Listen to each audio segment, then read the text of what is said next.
Ayun o, may tubig sa loob o. Nasa matubig sa loob.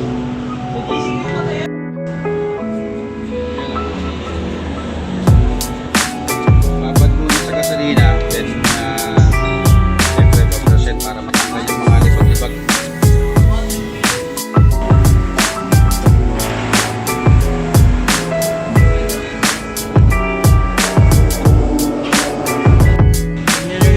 Dito guys, oh. Pati yung pulse. Tinanggal niya. Yung pulse sa dito. Dito nakakabit yan eh, no? Tinanggal niya. Para linis na linis. Diba?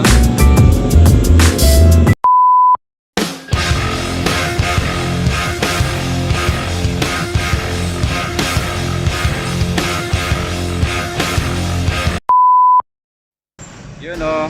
Welcome back to Chris TV. Woohoo! Dito nga tayo ngayon sa cycle path. Cycle path sa San Jose del Monte. Nandito ako ngayon para overhaul yung bike ko sa kagrupo si Juper. Kagrupo ko sa SMB. Medyo nabugbog ng gusto yung yung bike ko, kaya kailangan na pa-overhaul talaga. So, tingnan natin kung ano yung mga gagawin niya.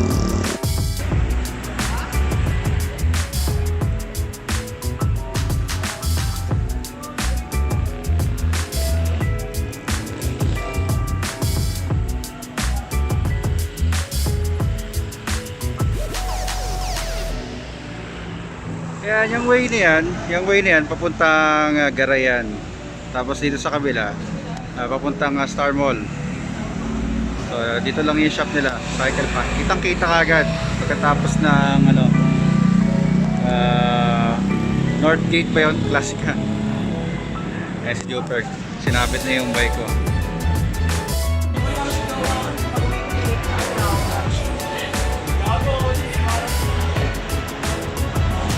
Unang panato ni Joper yung bottom bracket. Yung marulo. Ayun o, may tubig sa loob o. Nasa tubig sa loob. Saka medyo nahirapan sa tanggalin kasi madumi na talaga eh. Marulo pa.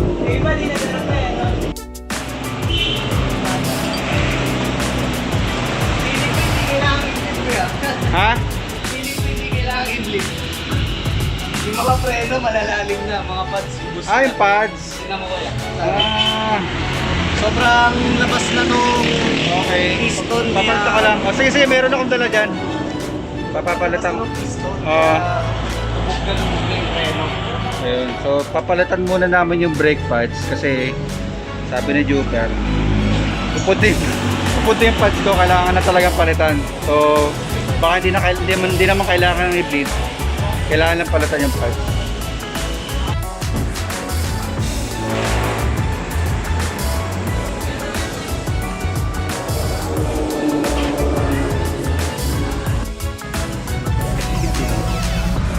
Sobrang tuyo na. Sobrang tuyo na dyan.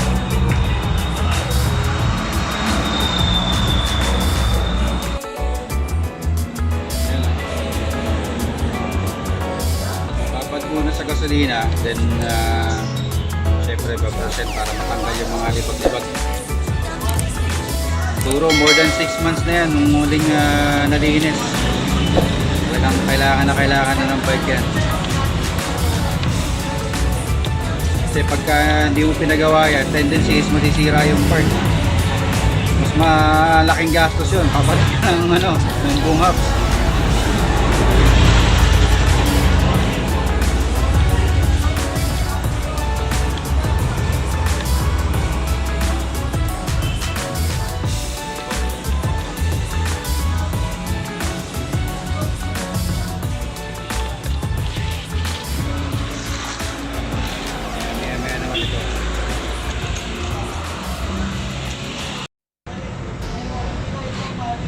Ayan o.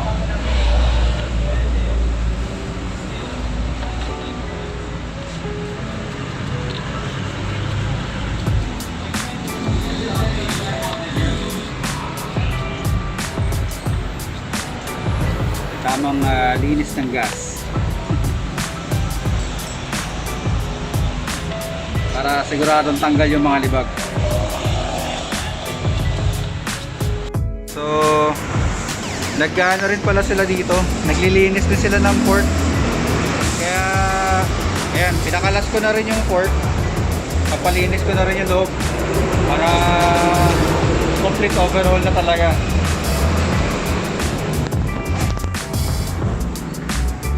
Alright. First time nabuksan yung Epixon ko. Dati kasi, yung rack shock sa ano ko pinalinis yun eh. Sa Glorious Ride. Etong Epixon, ngayon ko lang siya mapapalinis sa buong pala ng buhay niya sa akin.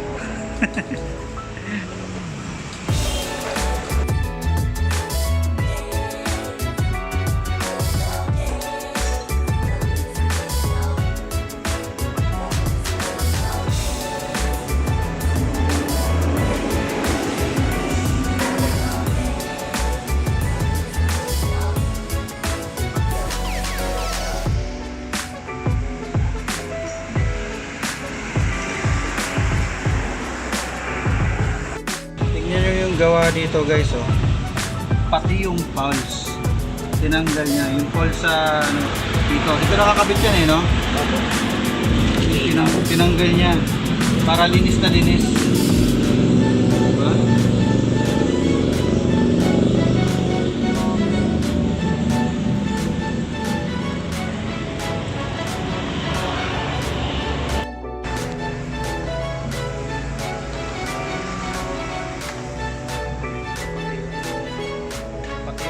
Kinalas niya pati yung mga rollers. Talagang sinuyod lahat ng pasigit-sigit ang mga libag ng bike eh. Tanggal lahat.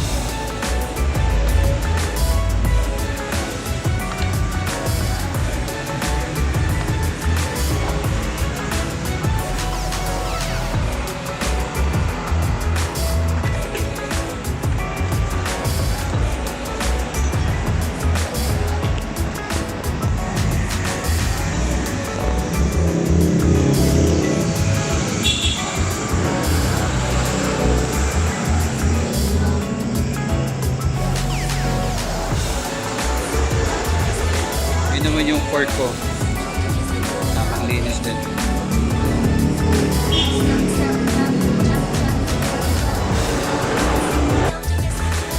Tamang linis din ng gasolina para siguradong tanggal ang mga nanuot, nalibag.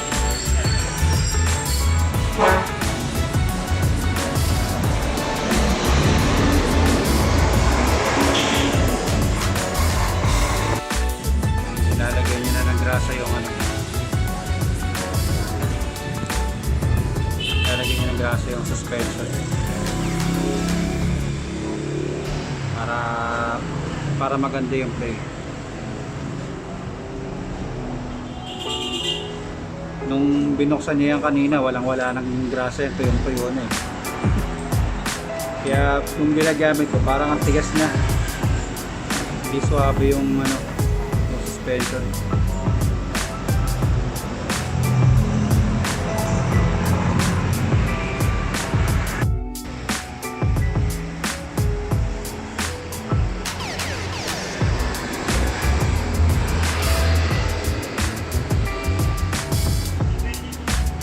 May coffee shop sana sa taas, kaso nga lang hindi pa nagbubukas eh. Ang ganda nung concept nila dito. Habang nagpapagawa ka ng bike, nainip ka, pwede ka magkape sa taas. Hindi nga lang bukas ngayon, gusto ko sana magkape doon.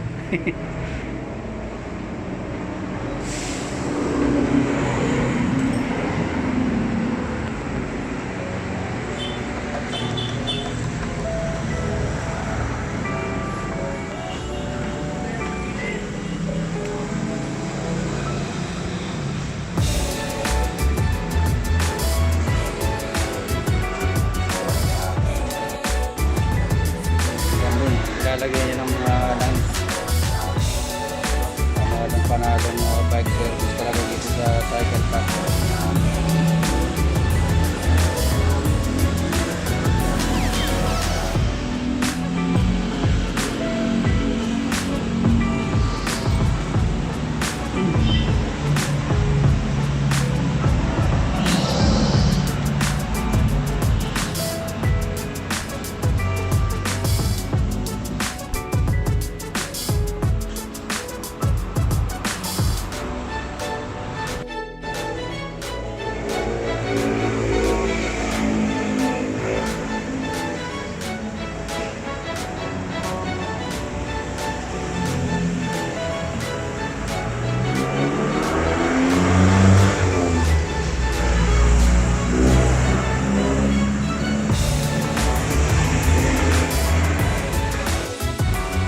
Lahat talaga ng bearing, nilalagay niya ng grasa bago ilagay yung ano yung tawag yung takip na yan, Trey? Bearing seal. Bearing seal yun. Bago yun niya ilagay yung ano, ibalik yung bearing seal, lalagay niya muna ng grasa. Lahat yun, mga apat na bearing niya sa likod.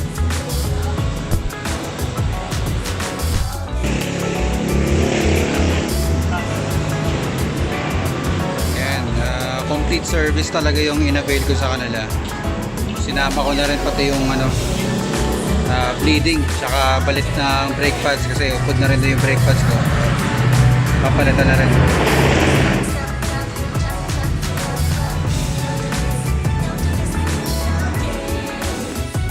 Ayan, so bagong kaalaman sa akin to na tinuro sa akin ni Juber. Yung hydraulic brakes daw, malalaman mong palitin yung mineral oil sa loob kapag minsan pagpiga mo malalim, ayan o, malalim, di ba? So tapos minsan pagpiga mo, ayan, bumababaw, lumalalim, bumababaw. So pagka ganon, palitin na yung mineral oil sa loob. Ayan. So tapos na yung sa sa harap. Sa likod naman, mamaya pa, hindi ko na ipakita kanina sa video. Yan kanina empty yan eh. Empty yan laman yan. Tinulak niya yung maduming mineral oil pataas. Mamaya gagawin cover ko, mamaya shoot natin. Ayan, so tapos na rito sa kaliwa. Sa kanan naman is yung para sa preno sa likod. Tutulak yung maduming mineral oil mula sa loob ng hose.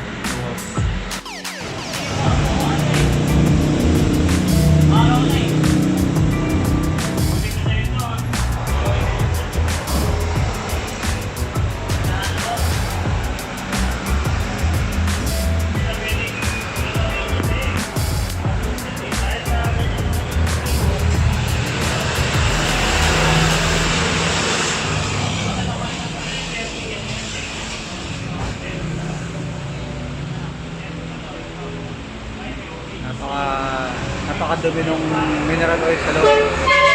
Tinutulak siya ng malinis na mineral oil. Bago.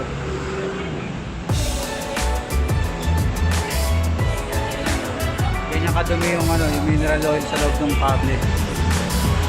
Talagang quality na rin. Kailangan na rin.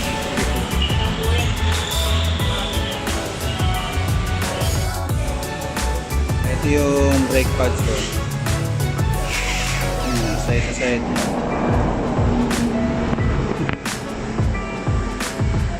Side to side.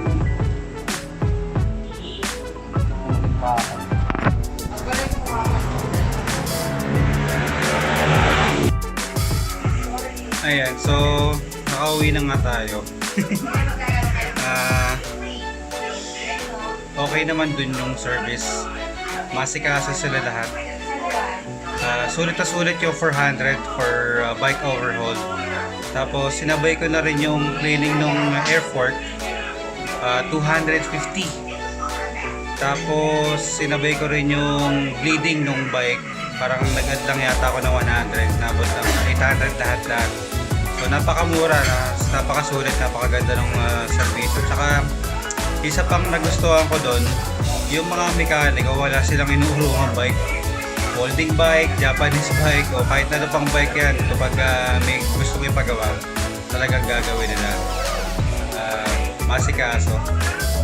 So, ayun. Thank you for watching. Please like and share, and let's support local. Let's support local tourism, and let's support all Pinoy vloggers.